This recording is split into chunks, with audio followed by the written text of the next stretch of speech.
Our next speakers are from the Omidyar network, and they're going to be sharing with us a very innovative model of blending for-profit and nonprofit in a single entity, and for-profit and nonprofit collaboration. I'd like to invite Matt Bannick as well as Sal Giambanco to join us. Matt is a managing partner with the Omidyar network, and he manages all aspects of the Omidyar network's strategy and operations. Sal is a partner at the Omidyar network and manages the Omidyar network's human capital and operations functions. And welcome them today. Thank you. Terrific. Thank you, Ryan. Thank you all. I stand here and I'm very conscious of two things. One is that this is the last presentation just prior to lunch. And you've had a number of presentations and they've been very engaging, but it's only natural that the energy level may just drag just a tad right now. So I understand that people need to stretch, move around a little bit. And the second thing that I'm conscious of is you've seen a lot of PowerPoint slides. And you've digested them undoubtedly and can spit them right back out. And those have also been fascinating. But what I'll try and do here is limit the PowerPoint slides. We have just 6. And get through the material reasonably quickly so we can create a little space for Q&A without, by the way, messing up the logistics. And one of the most impressive things I would say about this gathering is how timely you guys have been, notwithstanding 2 trips to the Vatican, rain downpours, and every other thing. You've been able to accommodate that exceptionally well. So I want to be disciplined in our comments and our observations. We need a Bollywood introduction.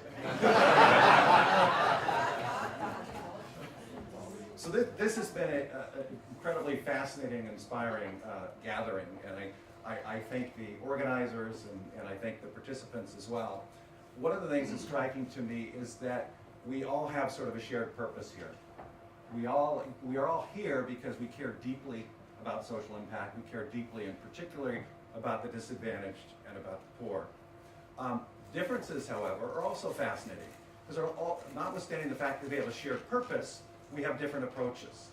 I think it's exactly in those approaches that there are learnings or insights that we can all share to, in fact, enable us to be more effective in our work.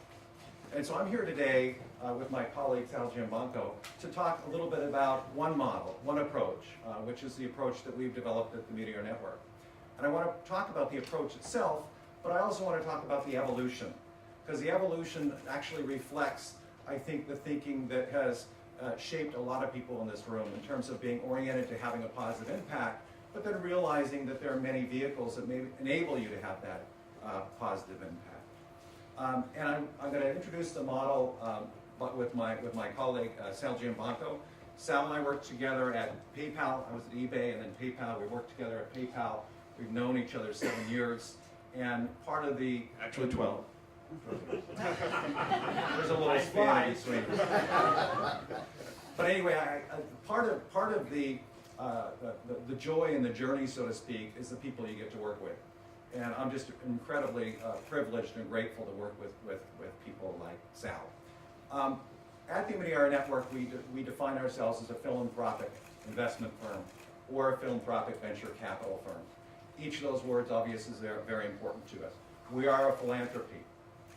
We are engaged. We exist to do good in the world. That is our purpose. We're also an investment firm or a venture capital firm. That is one of the tools that we deploy in our philanthropic endeavor. We're a philanthropic investment firm or a philanthropic venture capital firm. And we are built on the foundation of certain principles as articulated by the founders, Pam and Pierre. And I think those principles and those values echo and resonate quite well with me personally, also the product of Catholic schools, and many of you also in the room. And I want to kick off here by having Sal just talk a little bit about the underlying approach, but also the ethics and value that undergird our work at the Omidyar network. Thank you, Matt. I think first and foremost, we exist in the Omidyar network through a prism of values. You can read our belief, our mission. We believe that every individual has the power to make a difference, and we believe that our core values and how we think about the world are very much aligned not only with Pope Francis's and the primary values of the gospel, but with the universal human values preached by all the major religions, including the wonderful presentation we just had from the Aga Khan Foundation. These are universal principles around the relief of suffering in our world and being compassionate towards our fellow human being. I always say our values, these are our values that exist for our organization. They are embodied by Pam and Pierre Omidyar, their life journey, their life experience, which Matt will talk about more in just a second. I always say we begin with respect and we end with humility. And humility is really, really important because I think humility, and I'll make this very personal, humility for me is the recognition of my own brokenness and my own sinfulness. I'm a former Jesuit. I spent nearly 10 years in the Jesuits. Father Seamus had mentioned yesterday those social justice Jesuits. I was one of those social justice Jesuits. It's probably why I'm not a Jesuit today. I was actually, for those of you who remember the Second Vatican Council, I lived with Father Donald Campion. He was one of the great champions of the Second Vatican Council and reported on the developments of that council from here in Rome. I lived and worked with Vinny O'Keefe. For those of you who are long-time people here in Rome, know that Vinny O'Keefe was supposed to be the Father General of the Jesuits, but that saintly Pope John Paul II stepped down. And so these are important issues. I was an AIDS chaplain, actually. I was an openly gay Jesuit working at the gay men's health crisis in the midst of the AIDS crisis. And the Jesuits, and I had Jesuit superiors in an institution that supported me being out there. I was also a crazy liberation theologian, and I was one of those folks like Father Seamus who looked at business with suspicion. And then I found my life change. I left the Jesuits, and I always say then experienced poverty for the first time because I took a studio apartment in the Tenderloin in San Francisco because that was the only thing I could afford. And then had to think about making money, had to think about like feeding myself. And then had a career in Silicon Valley. And it was in that career in Silicon Valley that I had embraced my own humility and my own intellectual shortcomings. And I was so fortunate to have studied with folks like Avery Dulles, who I continued to visit until he died at the infirmary in the Bronx. And I studied with people like Jerry McCool and Norrie Clark, and people know these great, great Jesuit leaders. And I always say that what taught me the most about leadership, and we use these principles at the Omidyar Network, and how we apply our human capital model. We do executive coaching. We have a whole model. Our model is based on the spiritual exercises of St. Ignatius. That's our coaching model. Okay, it's based on the exercises. And our coaching model is also based on this Gandhian notion that if you want to change the world, we have to change ourselves. And so this prism of values is the prism through which we do all of our work. And it's the most important thing. It's what we bring as church, I think, to the whole world. And so we start with respect and we end with humility because we know as the good doctor had set up here, that you learn by listening and you learn by experimentation. And I'm incredibly grateful to Matt and to Pam and Pierre. I just wrote a thank you note to Pierre just yesterday saying, talking about the experience that Matt and I were having here and how extraordinary it is to have these experiences and to actually have it be a part of our work. And I'll stop there and I'll turn it back over to Matt, who will weave the pieces together on this journey. So, a couple things on the values here, and I was telling this story to a few folks over dinner. When I first joined the Omidyar Network 7 years ago, I said, okay, well, we need to hold up certain values that we want to aspire to. And I quickly came up with 3. Respect is this fundamental belief that people are of equal value and that people are inherently capable. Right? We start there. That is what it's all about, dignity and respect. But I said impact, right? If we're not having impact in the world, why do we exist?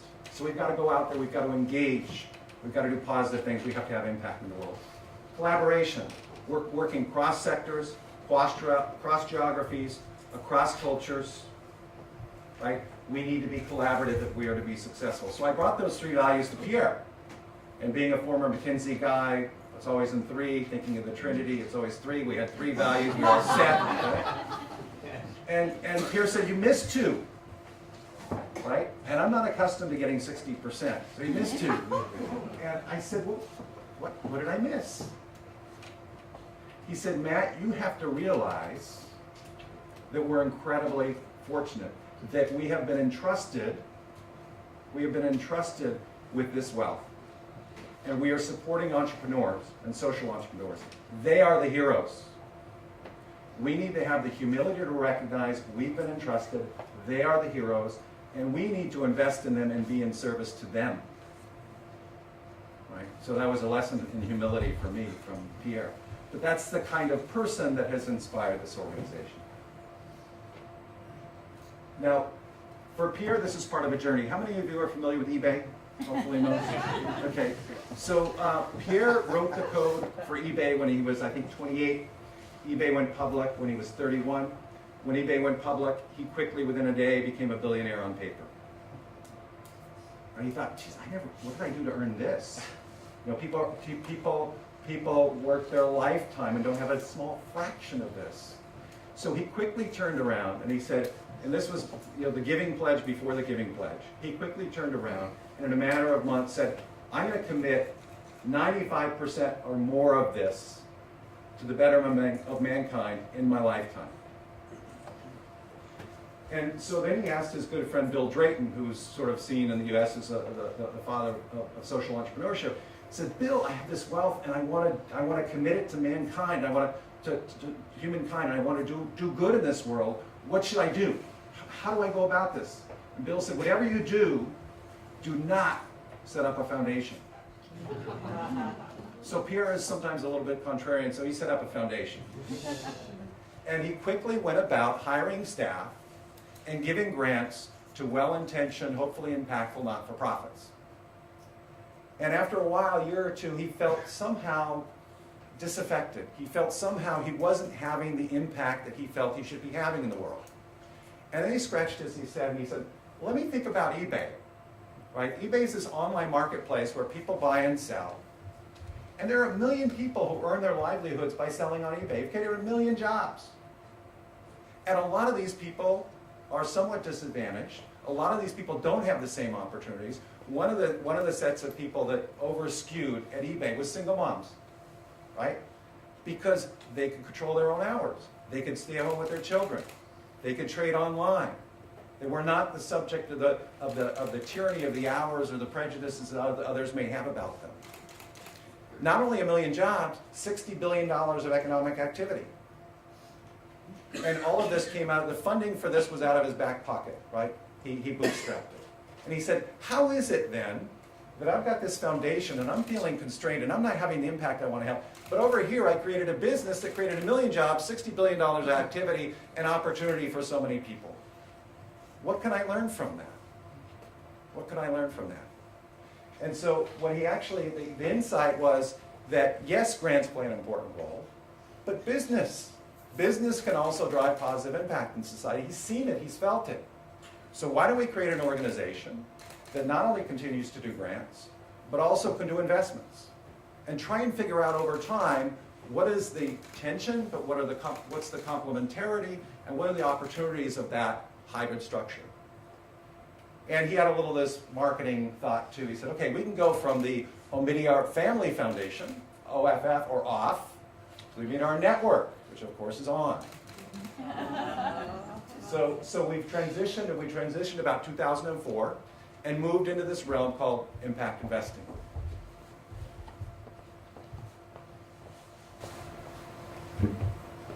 So I think it's important to remember that, sorry, can you hear me?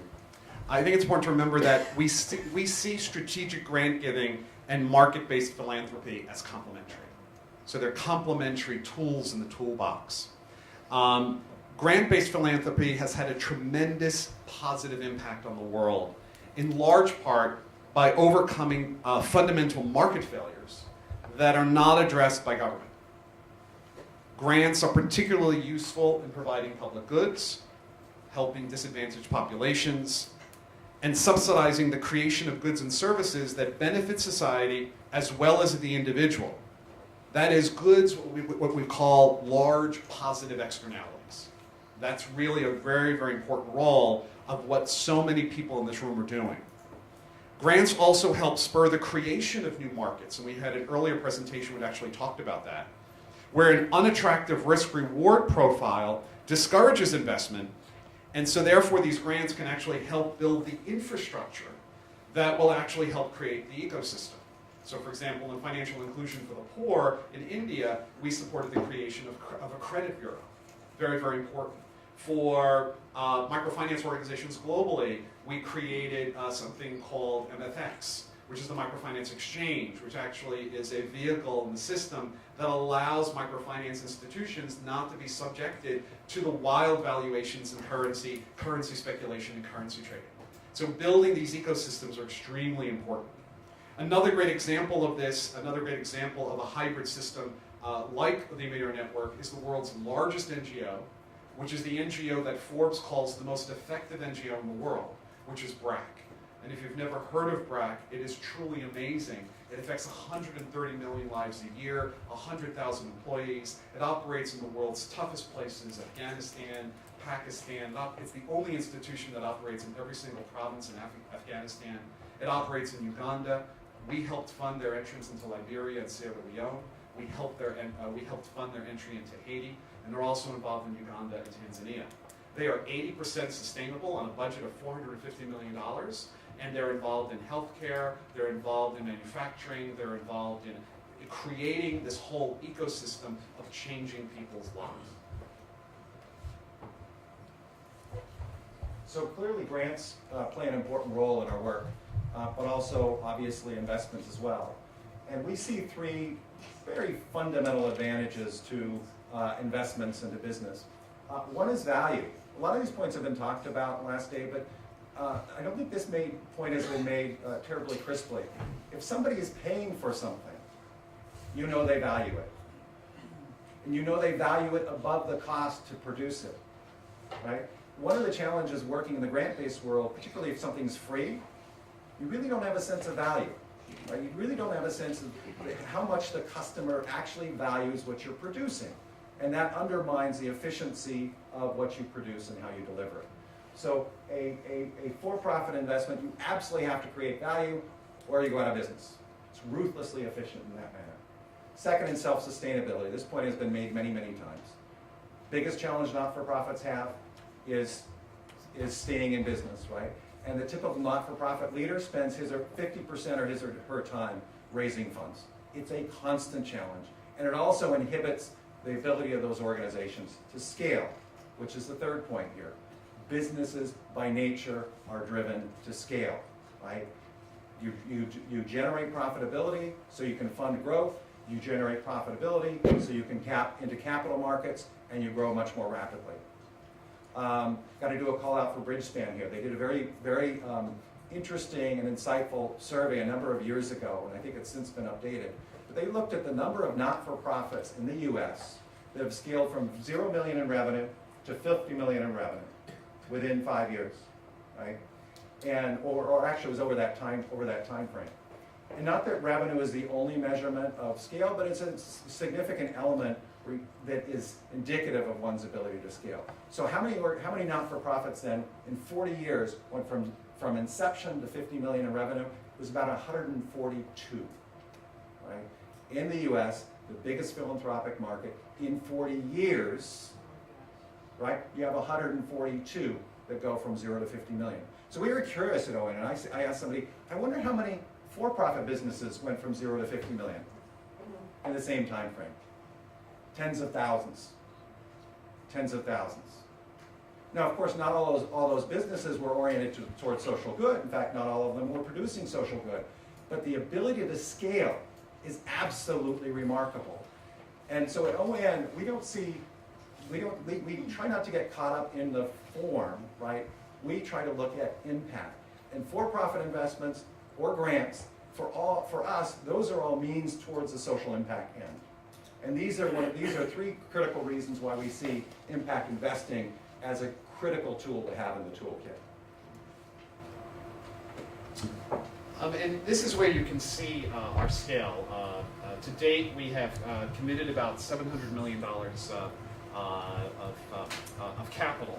About 50% of that is in for-profits. Oops, this goes off, sorry. About 50% of that is in for-profits. About 50% of that is in nonprofit grant making. As you can see, we roughly put in about $100 million, between 100 and 120 million. We've scaled up to deploying about between 100 and 120 million dollars of capital. Sorry, capital a year. And you can now see our geographic footprint. This is a huge tribute to Matt's leadership here, where when Matt joined 7 years ago, we had a small staff of under 30 in Redwood City. I think the battery may be dead there. Can you hear me here? Press it. There we go. When Matt came in, we had a small staff of under 30 in Redwood City. We've since expanded to about 100 globally, with offices now in Washington, Johannesburg, London, and Mumbai. You can see our geographic footprint. We also have now an employee in Singapore as we think through our strategy there. We're also doing a special project in Burma, and we also do some activities in Central and Latin America and South America. So we really do try to be a global organization with our efforts, and we're in a number of key initiative areas as well. Just one thing to point out for context, the $300 million plus, we are a venture capital, or we're an early stage investor. So we typically go in $1 to $3 or $4 million are commitments, and then they may grow over time as an organization scales. You'll talk to private equity firms that will commit $50 or $100 million in a pot. We go early stage because we think that's where there's really an opportunity to provide high-risk capital, or give capital to high-risk businesses to spark those businesses, and hopefully to spark entire new sectors as well. And we also provide then, our model is to provide not just financial capital, but I have the good fortune of having a fantastic team behind me in which we provide human capital services in a wide range of areas to help grow these entrepreneurs. So we really try to partner with our portfolio organizations to really help them grow, because Matt and I are veterans of growing organizations. I worked at 4 startups. I was the 24th employee at PayPal. When I left PayPal about a decade later, we had 8,200 people in 19 countries. So Matt, you can see in his bio all the work that Matt did in growing the eBay portfolio from eBay not having any activities outside the United States to eBay being a truly global company with operations in more than 25 countries. And so that's the experience around scale. On the execution side that folks are talking about, folks have been talking about that key of strategy and then the execution. And we try to help the entrepreneurs we work with in growing their businesses. And a couple quick examples of investments of ours. One is a company called D-Light, which produces low-cost solar lanterns at about $7, starting about $7, which replaces kerosene and provides light, provides shop owners the ability to keep their shop open later, therefore revenue opportunities. They are now selling, and Paul had a part in the beginning here. There you are. They are now selling 300,000 solar lanterns every month, with 5 people on average per family. That's a pretty significant monthly impact, and they're growing about 50-75% a year. Massive impact, transformative to many, many lives. Another example is a company called Bridge Academies, which provides very low-cost, high-quality education in Kenya. They deliver fabulous outcomes, with the students deliver fabulous outcomes, at about $7 or $8 a month tuition. Now, education in Kenya is ostensibly free, but when they're after all the, quote, facilitation payments, it's costing most students $7 or $8 already. Bridge is delivering education at 2 cents an hour, with fabulous outcomes. They now have 300 schools, on their way to 1,000 schools, and one of the reasons we're so excited about them, not only they're impacting the lives of 100,000 kids today, but we think it's a model for transforming the way people think about low-cost, high-quality education in the developing world. And we should, I think, emphasize that most of these schools are in slums. So, with that, I mean, we are still, I've been at this 7 years now. We are still learning. This sector is nascent. This is harder than my jobs at eBay and PayPal. There's no market telling you immediately when you're wrong and not wrong. There's a lot more experimentation. There's a lot more uncertainty. This is hard. And there are a whole host of questions that we continue to wrestle with. You know, such as how do you ensure that the mission drives your work and not short-term profit, right? I think one of the solutions, frankly, is you invest in companies where the mission is embodied in the business model, and it will not succeed unless it continues to serve that population. Bridge academies have schools in neighborhoods of the poor. They've committed to those neighborhoods. They can't increase the price, or they won't have the students, right? So we know that that social impact is embedded in the business model. D-Light, low cost, $7, $8 for a solar lantern. They have competition. If they go higher, they lose market share. If they go higher, they also lose customers. So again, the mission is embedded in the business model. But it's also tricky because on the margin, what about that next 50 cents price increase? What about that next dollar? By the way, the IFC, the International Financial Corporation, which is the private sector lending arm of the World Bank, did a report, and they looked at their most impactful investments. And lo and behold, those were also the highest return investments, right? Highest return investments. And the potential causation there is if you're successful, you can generate the revenue to reach more people, right? It shouldn't be so stunning, but it's hard for us sometimes to wrap our heads around that. What are the tensions between social impact and financial return? And what type of investments will have the most impact on the most people? So these are just a few of the questions that we wrestle with. And we're delighted to have participated in the conference, and we look forward to continuing to learn and to wrestle with these questions with others in the room, because I'm sure that we all face these. And we're excited to be part of this conversation, part of these deliberations, delighted about the relationships that are building over these couple days, and look forward to the continuing conversation. I don't know if we have time for any questions, or We do have time for a few questions, and I would ask, since our microphone is set, if you could repeat the question for us, please, before you answer. Hi, Matt. And Sal, that was really great. And, as someone who's been watching your work over the years, it's really wonderful to see how you guys have evolved and the success that you're having in this market as a leader in the sector and best in class. And I'm wondering if you could talk a little bit about your evolution in terms of using philanthropy and investment, or grants and investment to be more explicit. Because I know that there has been a journey as you've thought about when you use those tools and how they complement each other, and when a subsidy is required and when it's not. And so, could you speak to that a little bit? yeah, it's a great question. I'll repeat the question, and then You don't have to repeat the praise. So it's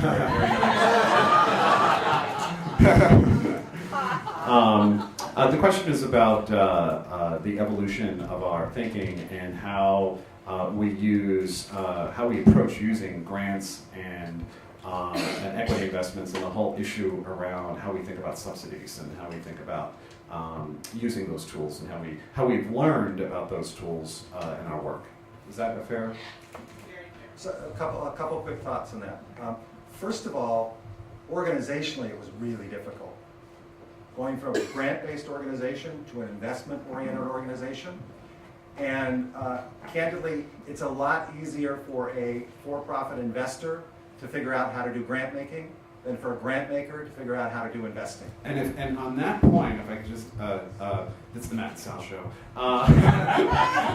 We've done this a couple of times. There's a lot of institutions here thinking about employing the tools of impact investing.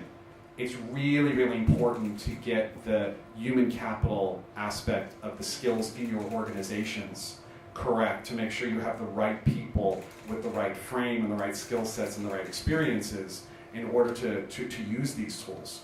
That is a huge organizational challenge. In my world, which is the human capital world, we call that a change management exercise. And any of you have gone through a change management exercise. Vatican II was one of those humongous change management exercises, right, for the church.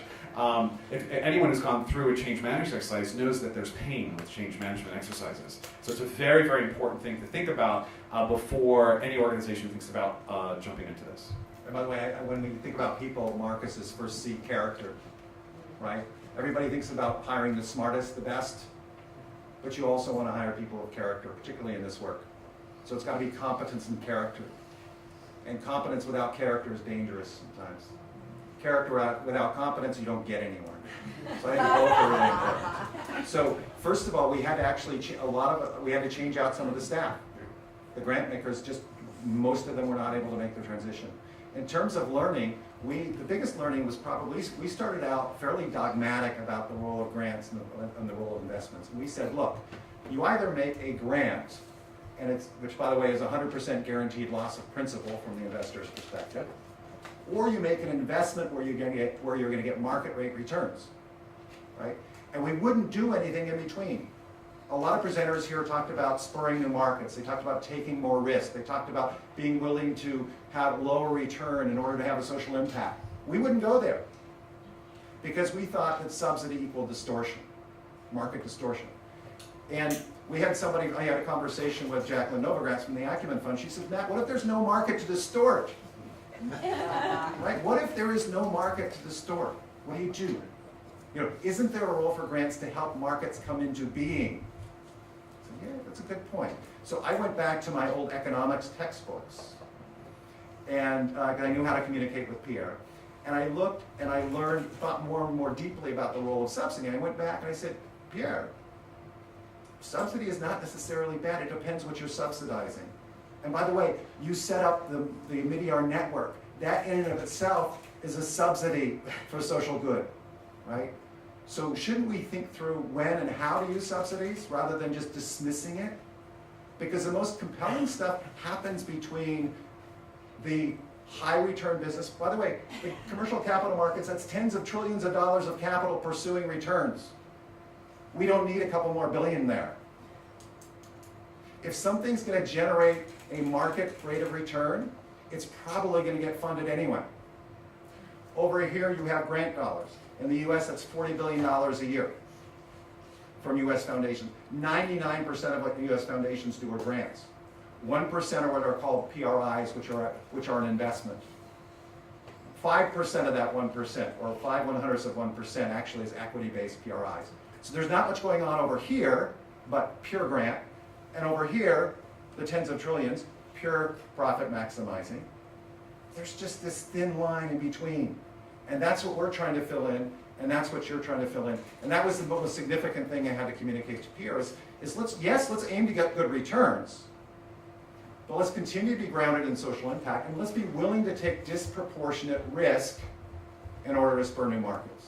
So that was the biggest learning, and that's what unlocked this sort of more spectrum-based approach to impact investing and social impact. And risk and, I think, patient capital are two terms that have also come into our consciousness, right? This idea of being patient in our investments and patient in that return. And that disproportionate risk, because we're hoping to change the world, right? We're trying to reduce human suffering on a global scale. And if you're trying to do that, you're trying to think big, then the risks you have to take are also big. When you look to invest in businesses, where do you get your deal flow from? And do you have a formal investment committee process with formal screens to evaluate those risks? So the question is, where does our deal flow come from? And do we have a formal investment process and investment committee? So the deal flow comes from the teams on the ground in the offices and from the networks they build. And we're also focused on specific initiatives, including financial inclusion, mobile and consumer internet, education. By the way, we also, more not-for-profit focused on property rights. Most poor, as Paul pointed out, agricultural workers who don't have title to the land they till, right? Property rights is important to our work. And governance, government transparency and accountability is important to the work. The last two are more grant-based. And because we're focused within geographies and within initiatives, and our early stage, we tend to know the deals out there, and they tend to come to us after time. We have the networks that will ensure that we are in the appropriate deal flow. And it took good 2 to 4 years to build, and we're still building when we go into a new geography. So one of the things we do, we've invested in Marcus's fund, and one of the things we do is we invest in, yes, highly talented, high integrity, high character people in local markets. By the way, in the first panel yesterday, I don't need to eat anymore. in the first panel yesterday, 2 of the 3 panelists were in our portfolio. Leapfrog as well, and of course, Bridgepen is in our portfolio as well. So anyway, so we invest in really, when we don't have people on the ground, we invest in folks who really do and really understand the market, who can educate in school and help us along the way. Yes, we do have an investment committee, and we meet on a regular basis, and we consider each of the investments. And ultimately, the board, which is Pam, Pierre, and me, and a financial advisor named Mike Moore, have to sign off on every investment. And also our local offices, particularly our India office, which is our largest office outside of Redwood City, in Washington, actually has its own local investment committee as well. So there's kind of like a 2-tiered process where, the local, again, we learned, this is one of the big learnings that we had. One of the reasons why we have this geographical footprint was we learned that it's really hard to make investments in India or Africa from California. Okay, and we had some. It's a big learning. Huh? We had some wildly things that were unsuccessful, and we learned that you actually need local folks on the ground who are looking at that deal flow. By the way, that didn't take us, fortunately, 2 to 4 years. I know we're running late for lunch, but I have to ask this question. As an ex-Jesuit and a Catholic school educated person, why was yesterday inspiring to you? So the question is, why was yesterday inspiring to me? Yesterday was incredibly inspiring because it's so clear to me about the human values, the truly universal human values that each and every person in this room represents, and that each and every person, there was a couple of people who talked about this, of bringing the church into every one of our conversations. There was I think it was in one of your observations this morning, you had mentioned that the religious motivations of so many people in this work. A number of you are familiar with SOCAP, Social Capital Markets, the SOCAP conference. The SOCAP conference was actually, which is one of the largest social entrepreneur conferences in the world, actually. The SOCAP conference was actually founded by my former Episcopal vicar, Rosalie Hardin. And she and her husband, who is also an impact investor, created this conference. And originally they were going to have it be a faith-based conference. And it was like, no, we can't have a faith-based conference. No one will come. But if we actually call it social capital and actually not talk about it, then we'll get people to come. In our surveying of people, or their surveying of folks who attend the SOCAP conferences over the last 5 to 7 years, if you scratch below the surface, the number one reason why folks are engaged in social entrepreneurship is because of spiritual values. They're motivated by their various spiritual traditions and spiritual values. I would argue that those values are universal. They're universal around this reduction in suffering, around compassion for the least fortunate, and our obligation to do something about it. Because when we are in service, and this is actually one of the greatest insights, I think, of the Buddhist tradition and His Holiness the Dalai Lama, when we are in service, we wind up recognizing that we become happy. It's like this magical thing that happens, that being in service to the least fortunate gives us this incredible joy and rejoicing. And the Pope's letter, the Pope's exhortation, starts, all the opening paragraphs are around, where is the joy? Just a really brief story about my experience when I was leaving the Jesuits. The Jesuits have this process called the Informazioni process, which is an anonymous process in which people write about you and talk about you. And on one of my last Informazionis, during the ordination process, one of the things that came back was that Sal is too happy. He's too joyful. And I remember being told by the provincial that I was too happy. And I remember saying, but isn't the gospel supposed to be the good news? And so for me, it's been so refreshing to be a part of this conference because of the emphasis that Pope Francis places on the fact that in the midst of all of our work, and we're tough, everyone in this room is tackling the toughest problems on the planet.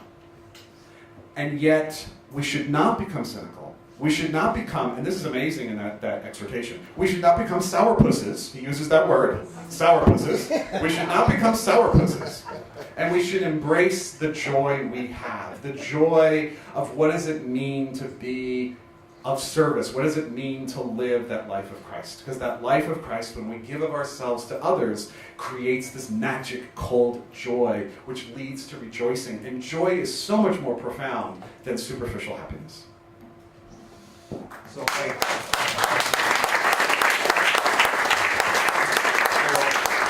try not to match the profundity of I will note that I grew up as the 12th of 13 kids in a big Catholic family. And I was the 8th of 8 boys. And so I learned very quickly that I wasn't going to get my way through violence. And that I had to develop an appreciation for others. And I also, even though I grew up in a wealthy community, and I will never know absolute poverty, I knew what it felt like to have other people look down at you because of where you came from. Right? I know how that feels. And that sort of infuses my work. And I've been blessed over time to have the opportunity to have a good education, have the opportunity to make my way in the business world. And now I feel like as though the gifts that have been given to me, that I have been blessed with, that this is an opportunity to give back through an organization, through working with colleagues who are deeply, deeply committed to the most important things that we all care about. And so just on a human level, this is inspiring. As born and raised Catholic, of course, being in the Vatican, having an opportunity to meet His Holiness, having a number of conversations here in the context of a set of fundamental values, where people actually feel free to talk about spirituality, it's deeply, deeply rewarding, and I'm very grateful for that.